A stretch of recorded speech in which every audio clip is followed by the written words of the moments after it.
नमस्कार, India voice देख रहे हैं आप। आपके साथ मैं हूं स्वीटी दीक्षित। बुलेटिन की शुरुआत करेंगे हम जानकारी के साथ। उत्तरकाशी के टनल हादसे से जुड़ी हुई ये बड़ी खबर है। सिलक्या टनल में रुका है रेस्क्यू ऑपरेशन। ऑगर मशीन में तकनीकी खराबी के चलते ये ऑपरेशन रोक दिया गया है। पत्थर आने से मशीन का बेयरिंग खराब हो गया है। इंदौर से मंगाई गई तीसरी ड्रिल मशीन। तो देखिए, लगातार रेस्क्यू ऑपरेशन जारी था और कल शाम से ही रेस्क्यू ऑपरेशन रोक दिया गया है।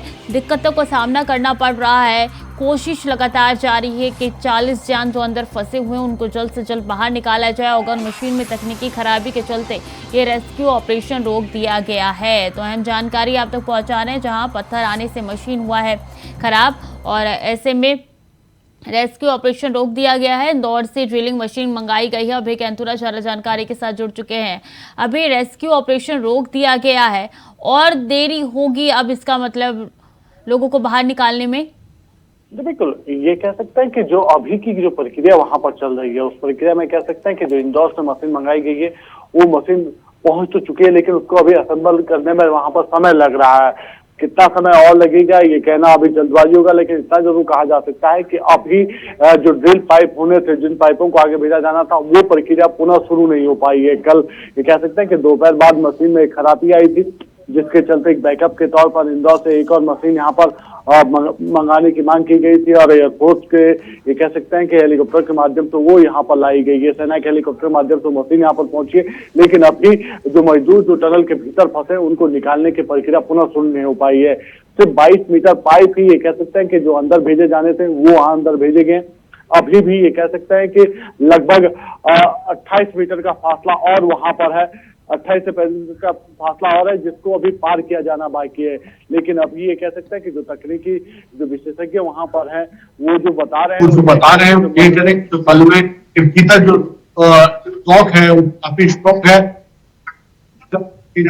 और उसके बाद फिर आगे बढ़ा है। समझा जा सकता है कि गुजरता समय और यहाँ पे चिंता बनाने वाला होता है और जो मजदूरों को निकालने में जो समय लगता है उसका और बढ़ोतरी यहाँ पर जी। अभी तक अगर मौजूदा कल 4 बजे तक की बात की जाए तो कितना काम पूरा हो गया था? 50% या 25%?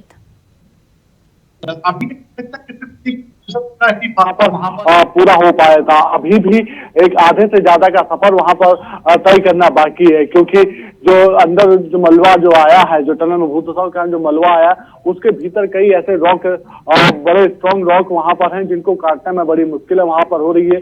मशीन के जरिए उसको वहां पर काटना असंभव सा लग रहा था। यही वजह रही कि कल जो मशीन वहां पर अगर मशीन से जो पाइप अंदर भेजे जाते ह्यूम पाइप, उसको वहां पर रोक देना पड़ा था। मशीन में तकनीकी खराबियां वहां पर आ गई थी, क्योंकि जो रॉक अंदर फंसे थे वो किस मात्रा में अंदर फंसे हुए हैं, कितने स्ट्रॉन्ग है, तो उसको लेकर वहां पर काम करना बड़ा चैलेंजिंग वहां पर हो रहा था। और इसीलिए कह सकते हैं कि बैकअप के तौर पर इंदौर से एक और अगर मशीन यहाँ पर मंगाई गई है, ताकि तय समय पर उन कामों को पूरा किया जा सके और जो जिंदगी अंदर फंसी है उनको सुरक्षित बाहर निकाला जा सके। लेकिन अभी ये कह सकते हैं कि जो कल शाम तक की, आज दिन तक की जो खुशखबरी आने की उम्मीद थी, एक राहत बड़ी खबर आने की उम्मीद थी कि काम पूरा हो चुका है दिल वाला, तो उसमें अभी और समय वहां पर लगेगा। अब कितना समय और यहाँ पर लगेगा ये तो कहना अभी जल्दबाजी है, लेकिन इतना जरूर कहा जा सकता है कि अगर सही समय पर ये मशीन जो बैकअप के तौर पर इंदौर से मशीन मंगाई गई है वो यहाँ पर तय समय पर काम शुरू कर पाते तो शाम तक कुछ संभव तक कुछ राहत बड़ी खबरें आने की उम्मीद यहाँ पर जरूर कही जा सकती है जी। तो कब तक ये मशीन आ जाएगी और दूसरी चीज की कार्य कब से एक बार फिर से स्टार्ट होगा? देखिए, ये कह सकते हैं कि इंदौर से जो मशीन है वो वहां से चल चुकी है। वायुसेना की तरफ से उस मशीन को विशेष विमान के माध्यम से यहाँ पर लाने का काम किया जा रहा है। जैसे ही यहाँ पर पहुंचे तो उसको असेंबल करने का काम शुरू होगा।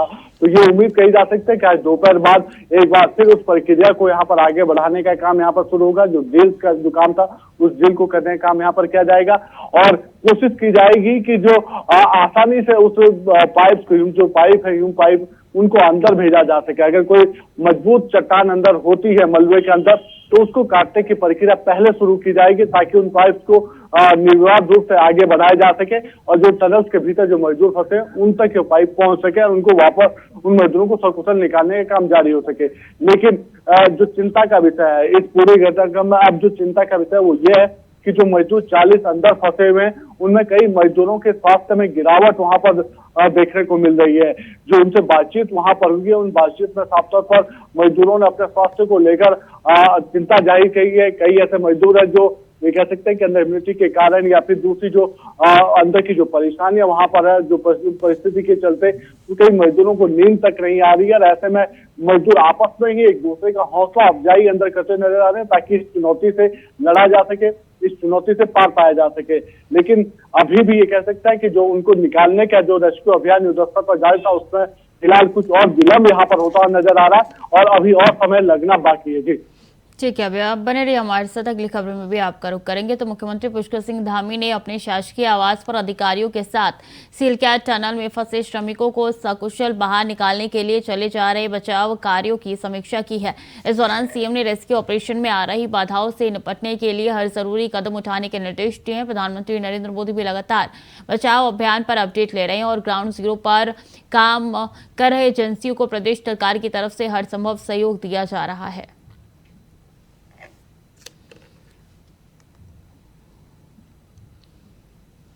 खबर देहरादून से है, जहां आज बंद हो जाएंगे बद्रीनाथ धाम के कपाट। गंगोत्री, यमुनोत्री, केदारनाथ के बाद आज बद्रीनाथ धाम के बंद हो जाएंगे कपाट। दोपहर 3:33 पर शीतकाल के लिए बंद हो जाएंगे कपाट। मंदिर समिति ने कपाट बंद करने की सभी तैयारियां पूरी कर ली है। कपाट बंद होने से पहले मंदिर को फूलों से सजाया गया है। इस वर्ष की चारधाम यात्रा का आज विधिवत रूप से समापन हो जाएगा। तो 3:33 पे बद्रीनाथ के कपाट बंद हो जाएंगे और विधिवत रूप से आज चारधाम का समापन हो जाएगा। अभी लगातार हमारे साथ बने हुए हैं। अभी 3:33 का वक्त दिया गया है। कपाट के बंद होने का तैयारियां शुरू हो चुकी है। बिल्कुल, बद्रीनाथ धाम में जो कपाट बंद होने की जो प्रक्रिया है वह दोपहर 12 बजे से यहाँ पर शुरू हो जाएगी और उसके बाद जो कपाट बंद होने की प्रक्रिया है, विशेष पूजा अर्चना है, वो सब वहाँ पर प्रक्रिया शुरू हो जाएगी। इस दौरान ये कह सकते हैं कि लिमिटेड, सिर्फ सीमित संख्या में ही श्रद्धालुओं को दर्शन करने की अनुमति शुरू होगी। जब विशेष पूजा अर्चना शुरू होगी तो उस दौरान श्रद्धालुओं को अंदर नहीं जाने दिया जाएगा और शाम को कह सकते हैं कि 3:33 पर जो बद्रीनाथ धाम के कपाट है वो शीतकाल के लिए विधि विधान और पूजा अर्चना के साथ बंद कर दिए जाएंगे। उत्तराखंड के जो 4 सुप्रसिद्ध धाम है उनमें से 3 धामों के कपाट पूर्व में ही शीतकाल के लिए बंद हो चुके हैं और आज आखिरी धाम यानी बद्रीनाथ धाम के जो कपाट है वो यहाँ पर शीतकाल के लिए बंद हो जाएंगे। इस दौरान ये कह सकता है कि हजारों की संख्या में वहाँ पर श्रद्धालु इस समय मौजूद है, प्रशासन की टीम वहाँ पर मौजूद है और ये कह सकता है कि आर्मी का जो बैंड है वो वहाँ पर मौजूद है। जैसे ही शाम 3:33 पर कपाट बंद होने की प्रक्रिया कंप्लीट होगी तो जो उद्धव और कुबेर जी की डोली है जो बैकुंठ धाम से बाहर आएगी वो आर्मी बैंड के साथ ये कह सकते हैं कि जो वहाँ का जो मंदिर है, जो शीतकालीन जो प्रवास होता है वह पांडुकेश्वर, वहाँ के लिए रवाना कर दी जाएगी। इस दौरान ये कह सकता है कि जो परंपरा रही है, जो विधि विधान वहाँ पर रहा है कि लक्ष्मी जी का, नारायण जी का, दोनों की जो मूर्तियां हैं उनको एक वहां पर एक स्थान पर लाने का काम किया जाएगा। इस दौरान जो वहां के स्थानीय लोगों के द्वारा जो वस्त्र बुने गए हैं, जो उस पर घी का लेप लगाया जाता है, उसको वहां पर उन मूर्तियों के चारों तरफ रखने का काम किया जाएगा। और इस शीतकाल के दौरान ये कह सकते हैं कि उस बैकुंठ धाम में शीत निंदा में भगवान विष्णु वहां पर रहते हैं और अपने परिवार के साथ वहां पर विराजमान होते हैं। तो ऐसे में ये प्रक्रिया उस समय वहां पर कंप्लीट रहती है। एक अखंड ज्योत उस समय वहां पर जलाई जाती है जो आगामी 6 महीने के लिए शीतकाल में उस धाम के भीतर निर्विघ्न रूप से प्रज्वलित होती रहेगी। उधर कुबेर जी की डोली बाहर आएगी जो पांडुकेश्वर यानी जो शीतकालीन जो प्रवास स्थल है वहां के लिए रवाना होगी आर्मी बैंड के साथ। जी अभी सबसे अच्छी बात अगर इस चारधाम यात्रा की इस बार की जाए तो देखिए परेशानियां तो काफी आई। बर्फबारी शुरू में ही जब चारधाम यात्रा की शुरुआत हुई थी तभी शुरू हो गई थी और उस समय बीच में रुकना भी पड़ा था, लेकिन यात्रियों की संख्या, यहाँ पे श्रद्धालुओं की संख्या इतनी हुई कि इस बार रिकॉर्ड तोड़ दिया है पिछले साल के मुताबिक।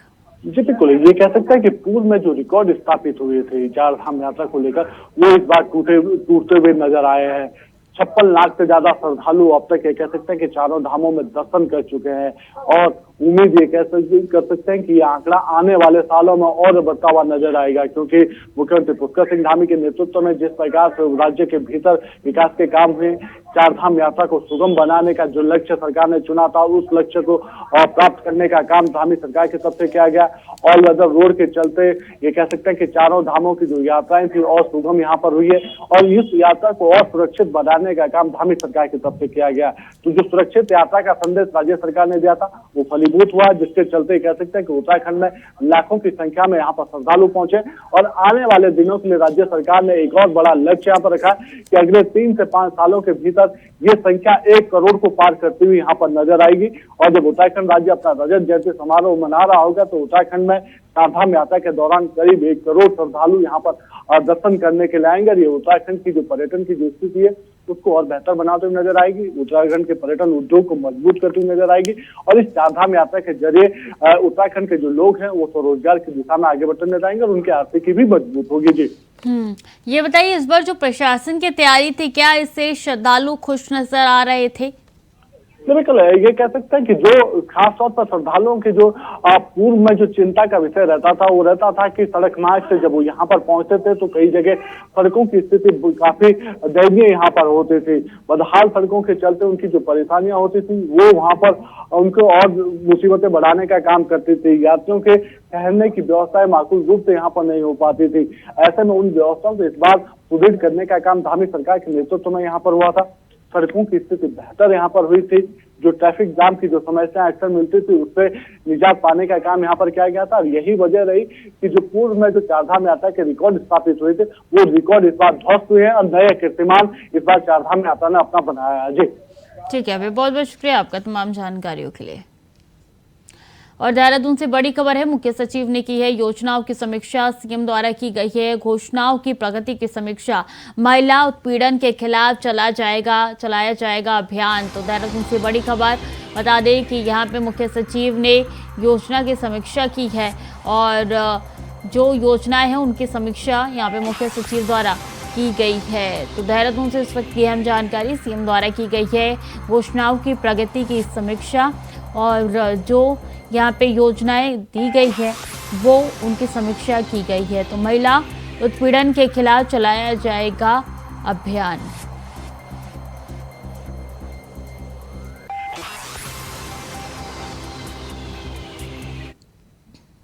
इस बीच एक और महत्वपूर्ण जानकारी, देहरादून से बड़ी खबर है, सचिवालय में हुई है जरूरी बैठक। मुख्य सचिव डॉक्टर एस संधू ने यह बैठक ली है। यूनिफाइड मेट्रोपोलियन ट्रांसपोर्ट अथॉरिटी की हुई है ये बैठक। स्पेशल पर्पस व्हीकल के गठन पर हुई है चर्चा। नो पार्किंग चालान पर दिए गए हैं निर्देश। तो मुख्य सचिव डॉक्टर एस संधू ने ये बैठक की समीक्षा की है। बता दें यूनिफाइड मेट्रोपोलियन ट्रांसपोर्ट अथॉरिटी की ये बैठक हुई है और स्पेशल पर्पस व्हीकल के गठन पर यह चर्चा की गई है। नो पार्किंग में चालान पर निर्देश दिए गए हैं।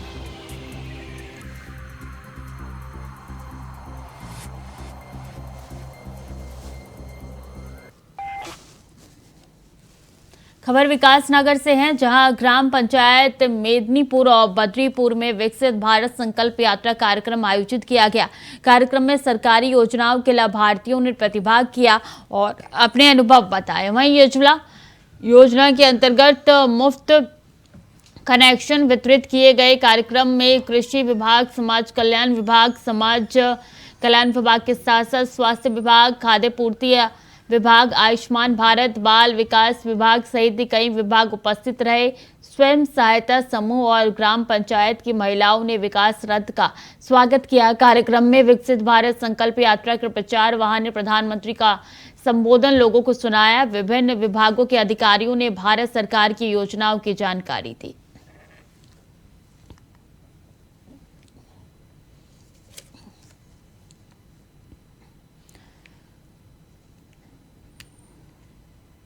खबर कानपुर से है, जहां बिहारी महासभा द्वारा टपकेश्वर महादेव मंदिर प्रांगण में घाटों की सफाई की गई और साथ में लोगों के लिए भोजन की व्यवस्था भी की गई, जिसमें बिहारी महासभा के कई कार्यकर्ता मौजूद रहे।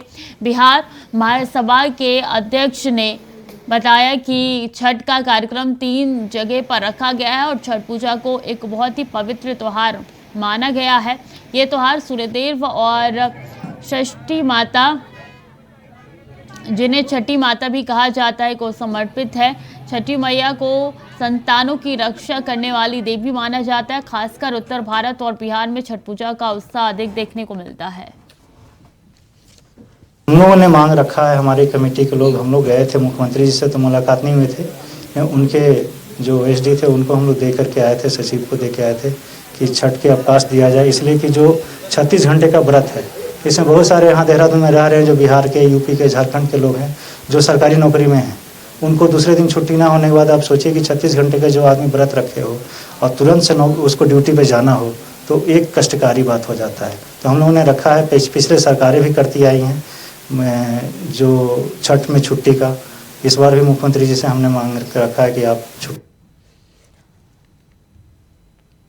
लोकसभा और निकाय चुनाव के साथ ही बीजेपी अब आगामी दुग्ध संघ के चुनाव की तैयारी में जुटी हुई है। भाजपा के मीडिया प्रभारी मनवीर चौहान ने जानकारी देते हुए बताया कि बीजेपी ने आगामी प्रदेश भर में होने वाले दुग्ध संघ से चुनाव को लेकर तैयारी शुरू कर दी है और इसके लिए हमारे विभिन्न पदों पर कौन कौन प्रत्याशी दुग्ध संघ के चुनाव के लिए होंगे, उसके लिए एक टीम बनाई गई है। वहीं प्रदेश में करीब 84 नगर निकाय के बोर्ड का कार्यकाल 2 दिसंबर को पूरा हो जाएगा, लेकिन उत्तराखंड में नगर निकायों के चुनाव अब समय पर नहीं हो पाएंगे, तो वहां भाजपा प्रदेश अध्यक्ष पर पलटवार करते हुए कांग्रेस प्रदेश उपाध्यक्ष मथुरा दत्त जोशी ने कहा है कि भाजपा निकाय चुनावों को लेकर कभी गंभीर ही नहीं रही है।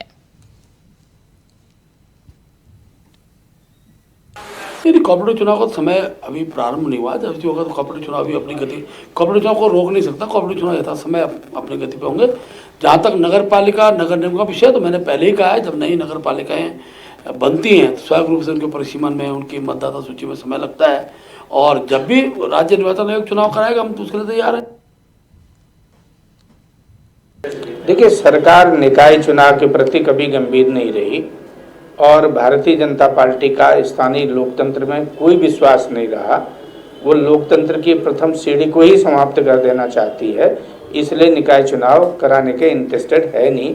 सरकार ने जानबूझकर स्थानीय निकाय के चुनाव टाले गए, जबकि 73वां संविधान संशोधन कहता है कि निर्वाचित प्रतिनिधि ही निर्वाचित प्रतिनिधि को कार्यभार सौंपेंगे। सरकार ने संवैधानिक व्यवस्थाओं की भी धज्जियां उड़ाने का काम किया है। हमारी भारतीय जनता पार्टी के द्वारा आगामी प्रदेश भर में होने वाले दुग्ध संघ चुनाव को लेकर के तैयारी शुरू कर दी गई है और इसके लिए हमारे विभिन्न पदों पर कौन कौन प्रत्याशी दुग्ध संघ के चुनाव के लिए होंगे, एक टीम बनाई गई है। 3 पर्यवेक्षक इसके लिए बनाए गए हैं जो पूरे प्रदेश भर की रिपोर्ट आदरणीय प्रदेश अध्यक्ष जी को या प्रदेश नेतृत्व को सौंपेंगे। खबर डोईवाला से है, जहां हरिद्वार रोड पर सतनाम ढाबे के पास भीषण सड़क हादसा हुआ। खड़े डंपर में ओमनी वैन टकराने से हादसा हुआ है। टक्कर होने से वैन के परखच्चे उड़ गए। आपको बता दें कि वैन में सवार 10 से 12 लोग घायल हुए। वहीं ड्राइवर की हालत नाजुक बताई जा रही है। मौके पर पहुंची पुलिस ने साथ एसडीआरएफ की टीम ने सभी घायलों को स्थानीय लोगों की मदद से हिमालयन हॉस्पिटल भेजा।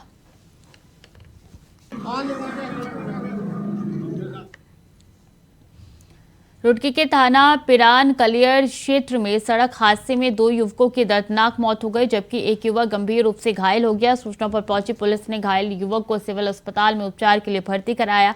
हालत को गंभीर मानते हुए घायलों को हायर सेंटर ऋषिकेश के एम्स अस्पताल के लिए रेफर कर दिया गया।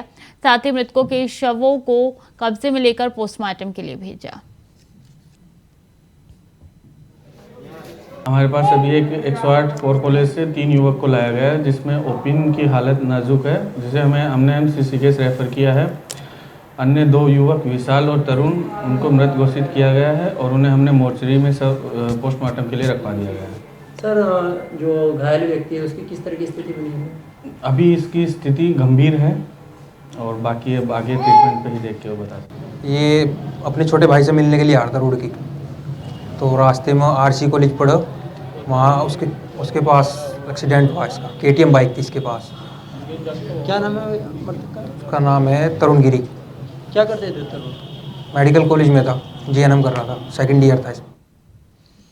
रावली महदूद में पिछले 9 सालों से बारात घर पर मंदिर समिति का कब्जा था। मंदिर समिति ने SCCP योजना के तहत 2016 से पहले बारात घर को अपने कब्जे में लिया हुआ था। वर्तमान प्रधान प्रमोद पाल का पिछले कई वर्षों से लगातार प्रयास जारी था कि बारात घर ग्राम पंचायत के अधीन हो जाए, जिसमें बीते कुछ दिनों पहले ही SDM ने BDO बहरादाबाद तहसील और सिडकुल पुलिस को आदेश पारित किया था कि इस बारात घर को प्रधान प्रमोद पाल के ग्राम पंचायत के लिए अधीन किया जाए, जिसको देखते हुए सिडकुल पुलिस, तहसील प्रशासन और BDO बहरादाबाद ब्लॉक ने बीते दिन मंदिर समिति से कब्जा हटवाकर प्रधान प्रमोद पाल के हाथ में बारात घर की चाबी सौंपी।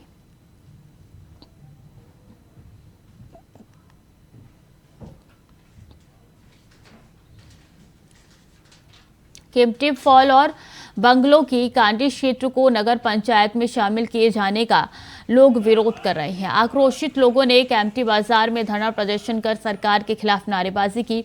केम्प्टी बाजार को भी बंद रखा गया। लोगों ने सरकार से केम्प्टी क्षेत्र और बंगलों की कांडी को नगर पंचायत से हटाने की मांग की गई। इस मौके पर लोगों ने भारी आक्रोश देखा गया। आपको बता दें कि हाल ही में मुख्यमंत्री पुष्कर सिंह धामी के मंत्रिमंडल में बैठक में विश्व प्रसिद्ध पर्यटक स्थल केम्प्टी क्षेत्र को विकसित करने की दिशा में केम्प्टी और आसपास के क्षेत्र को नगर पंचायत बनाने की मंजूरी दी थी, जिसके बाद कई लोगों ने इसका स्वागत किया और कई लोगों ने इसका विरोध किया।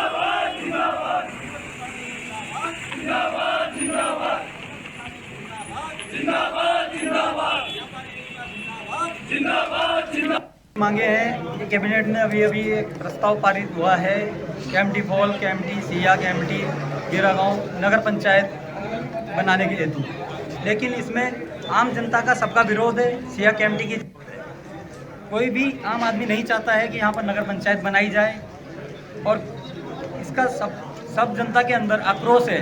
ये जो नगर पंचायत का प्रस्ताव पारित हुआ है, ये ऊपर से पता ही नहीं लगा। जब केम्प्टी क्रीड़ा मैदान पे मुख्यमंत्री जी ने घोषणा की, अचानक से सब स्तब्ध रह गए कि ये कैसे ये प्रस्ताव गया, किन पदाधिकारियों के द्वारा ये प्रस्ताव दिया गया, किन राजनेताओं के द्वारा ये दिया गया। ये जो पदाधिकारी थे ये आम जनता के ही चुने हुए थे, लेकिन आम जनता से ज़मीनी संपर्क नहीं हो पाया। ज़मीनी संपर्क नहीं हुआ, आम जनता को पूछा नहीं गया और बिना उनके फैसले के ही ये प्रस्ताव दिया गया। खबर उत्तराखंड से है, जहां आने वाले दिनों में प्रदेश का मौसम इसी तरीके से शुष्क रहेगा।